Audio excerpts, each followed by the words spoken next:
अस्सलाम वालेकुम, मैं हूं मोहम्मद बिलाल रफ़ीक और आप देख रहे हैं ओपिनियन एचडी। आज बड़ी अहम डेवलपमेंट हुई आज़ाद कश्मीर की। जो पीडीएम की हुकूमत है, इस हुकूमत को वफाकी हुकूमत से तरक्याती जो बजट है उसकी मद में 4 अरब 73 करोड़ की जो ग्रांट है वो मिल चुकी है। आज मुलाकात की वज़ीर-ए-आज़म पाकिस्तान मियाँ शहबाज शरीफ से, जो आज़ाद कश्मीर की मखलूत हुकूमत के करता धरता लोग हैं, जिनमें प्राइम मिनिस्टर थे, शाह गुलाम कादर थे, चौधरी मोहम्मद यासीन थे, राजा फ़ारूक हैदर ख़ान थे, leader of the opposition Chaudhry Latif Akbar और दीगर जो 2 वज़रा हैं वो भी शामिल थे, जिनमें कर्नल वक़ार नूर और फैसल राठौर शामिल हैं।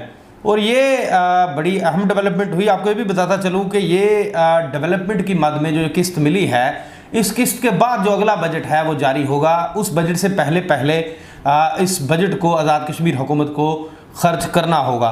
जबकि 28 अरब का डेवलपमेंट बजट का जो हिस्सा था उसमें से अब तक आज़ाद कश्मीर हुकूमत को 16 अरब रुपये मिल सकें। आज इस पर भी गुफ्तगू होगी। इसके अलावा वज़ीर-ए-आज़म के हुक्म पर जो बदूं इस्तिकाक सरकारी गाड़ियाँ थी, उन गाड़ियों को ज़ब्त करना शुरू कर दिया महकमा सर्विसेज ने, और साथ ही साथ बाकी चीज़ों पे भी काम हो रहा है। लेकिन जो अहम बात है कि मियाँ शहबाज शरीफ से सरदार तनवीर इलियास खान मुलाकात नहीं कर सके थे।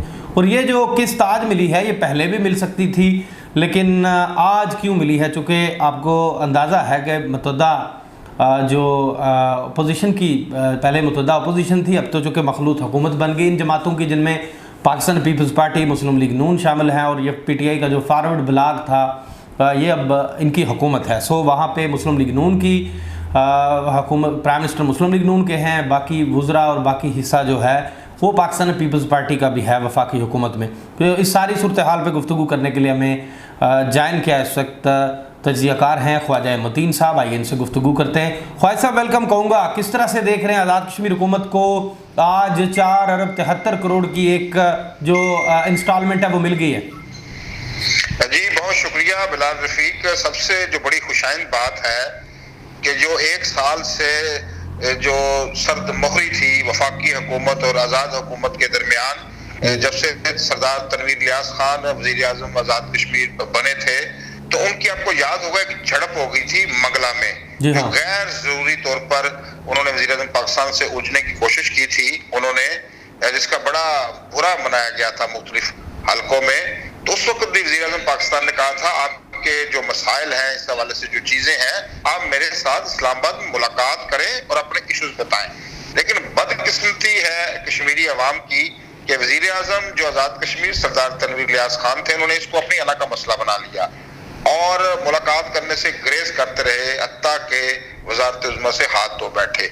अब जबकि आपको याद है कि 29 रमज़ानुल मुबारक दिन के मौका पर नई हुकूमत मार्ज़ वजूद में आई, जिसके वज़ीर-ए-आज़म चौधरी अनवारुल हक हैं।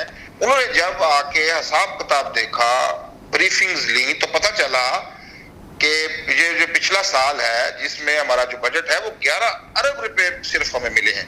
जो आखिरी समाही है उसके भी पैसे अभी तक नहीं मिले। तो उन्होंने फिर काविशें शुरू की। यहाँ जो फिनांस डिपार्टमेंट के लोग हैं उनसे मुलाकातों का आगाज किया, जिसका आज बहुत बड़ा ब्रेक थ्रू हुआ है।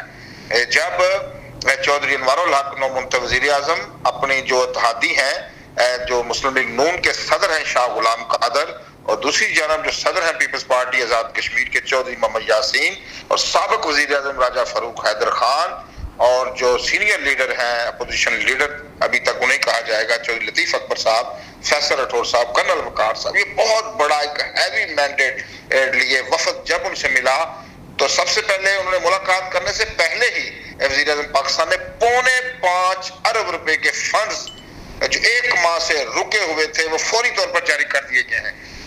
इसलिए ये जो एजे के अवाम के लिए बहुत बड़ी खुशखबरी है कि जब लोगों के तरक्याती काम नहीं हो रहे थे, फंड्स रुके हुए थे, ठेकेदार चीखों पुकार कर रहे थे, अब ये जो 5.25 अरब रुपए की खतीर रकम मिली है, इससे एजेके में तमीर और तरक्की का जो रुका हुआ सफर था वो दोबारा से शुरू हो जाएगा। लेकिन ख्वाजा साहब 30 अरब रुपए डेवलपमेंट फंड के लिए तो दरकार थे तनवीर इलियास की गवर्नमेंट के दौर में।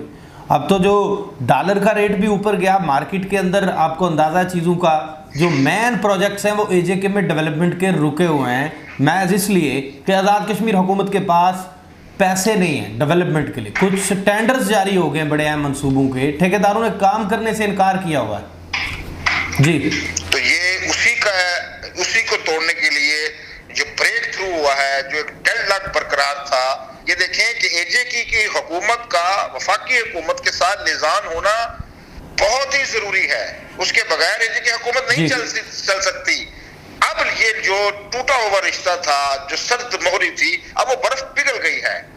अब जो चौधरी अनवर हक है, उन्होंने ये सर्द मोहरी खत्म कर दी है। अब वज़ीर आज़म पाकिस्तान ने उन्होंने वज़ीर आज़म मुंतखब होने पे मुबारकबाद भी पेश की है, और उन्होंने बताया कि आज जब उनके साथ बड़ा हैवी वफद था तो उन्होंने यही बावर कराया है कि ये एजेके के लोगों का पैसा है। जब कोई किसी से मुज़ाकरात ही नहीं करेगा, जब वज़ीर आज़म पाकिस्तान आपको बुलाएगा तो एजेके का वज़ीर आज़म जाएगा ही नहीं, तो फिर क्या होगा? फिर तरक्याती काम उसकी तरजीह नहीं है, उसकी कुछ और तरजीह है। अच्छा ठीक है, एक झगड़ा डाला हुआ था। अब आगाज हो गया है, आज से ही 5.5 अरब रुपया आज जारी हो गया। इसको क्या कहेंगे आप? कुछ शायद नहीं कहेंगे तो क्या कहेंगे? नहीं ठीक है, 5.5 अरब जारी हुआ है, और भी पैसे आएंगे।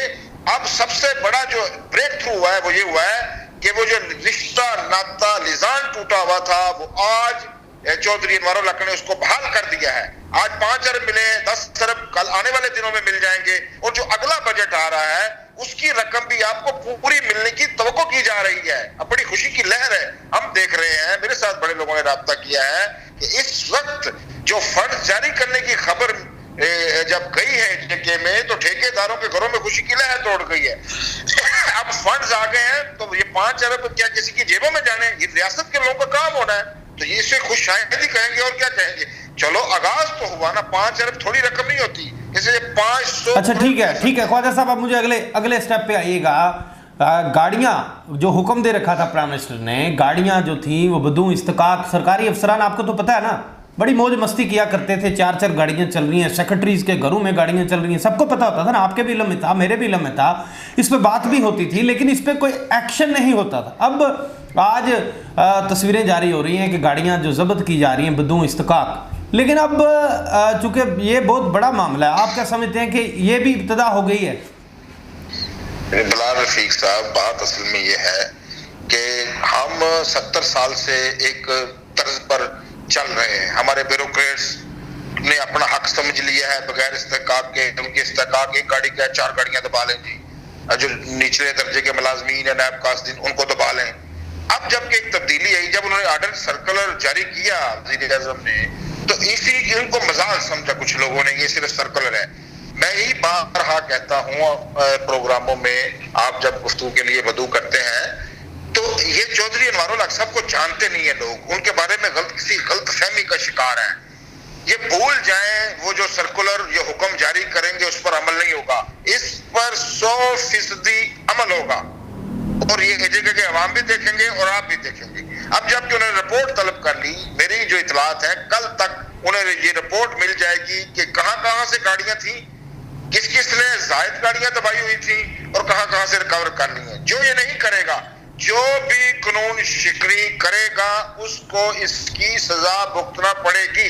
यही चौधरी अनवर हक का मोटो है, और यही हमारी उनसे एज ए जर्नलिस्ट तवक्को है कि वो कानून पर अमलदारी यकीनी बनाएंगे। वो खुद माजी में चौधरी अनवर हक मुख्तलिफ हुकूमतों के नाकद रहे हैं इस हवाले से कि हुकूमतें अपने अहकामात पर अमल दरामद नहीं करा सकती। वो कौन, उस हुकूमत का क्या फायदा है जो अपने हुक्म पर अमल दरामद ना करा सके?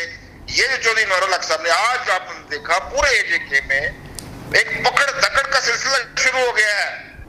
अब कुछ लोग इसको इशू बनाने की कोशिश करें जी, ये जो गाड़ियां हैं सरकारी मुलाजमीन का इस्तेकाक है, वो भी इस्तेकाक की बात नहीं हो रही, बात हो रही है जो बगैर इस्तेकाक के जो गाड़ी इस्तेमाल कर रहे हैं, क्यों कर रहे हैं? भी एक तरफ गुर्बत का ये आलम है कि लोग बस में सफर नहीं कर सकते, पैदल सफर करते हैं, तो दूसरी जानब आलम ये है कि हर घर के हर फर्द के लिए जो सरकारी गाड़ी उन्होंने रखी हुई है, बच्चों को स्कूल जाने के लिए लहदा गाड़ियां हैं। अच्छा, फॉर्च्यूनर गाड़ियां छोड़ रही हैं बच्चों को स्कूलों में, फॉर्च्यूनर गाड़ियां छोड़ रही हैं बच्चों को। पकड़ दकड़ का सिलसिला शुरू हो गया है, ये नहीं रुकेगा जब तक बगैर इस्तेकाक के सारी गाड़ियां जो सेंट्रल पूल है, ट्रांसपोर्ट पूल, उसमें जमा नहीं हो जाती, उस वक्त तक ये सिलसिला रुकने वाला नहीं है। बहुत शुक्रिया ख्वाजा मतीन साहब, बहुत बहुत शुक्रिया जी। ख्वाजा मतीन साहब की गुफ्तगू आपने सुनी। ये तो बड़ा अच्छा इनिशिएटिव है कि ये जो बदू इस्तकाक गाड़ियों का सिलसिला चला हुआ था, कि जिसका जी चाहता था वो सरकारी गाड़ियां दबा लेता था। बल्कि ये माजी करीब की जो हुकूमत थी इसमें मुजरा ने एक्स्ट्रा गाड़ियां महकमों की भी दबाई हुई थी। भाई क्यों ऐसा करते हो? करप्शन होती है छोटी छोटी, टायर चेंज हो गए हैं, गाड़ियों के जैली बिल बन रहे होते हैं। अगर प्राइम मिनिस्टर साहब को इसका भी नोटिस लेना चाहिए। आज़ाद कश्मीर की जो सरकारी गाड़ियां हैं वो बेशतर रावलपिंडी और इस्लामाबाद की वर्कशॉप से ठीक होती हैं और उसमें जैली बिल बनाए जाते हैं। और ये एक अरसे से ये प्रैक्टिस चल रही है, ये सरकारी अफसरान को भी पता है, ये मुलाजमीन को भी पता है और बेशतर आम शहरियों को भी इस बारे में पता है कि क्या होता है। इस पर भी जो रोकथाम होनी चाहिए। तो काबीना का इजलास चल रहा है, उसमें बड़े अहम फैसले होने हैं, वो फिर आइंदा के व्लॉग में आपसे शेयर किए जाएंगे। इसके साथ मुझे नए वीडियो लाग तक के लिए दीजिए इजाज़त।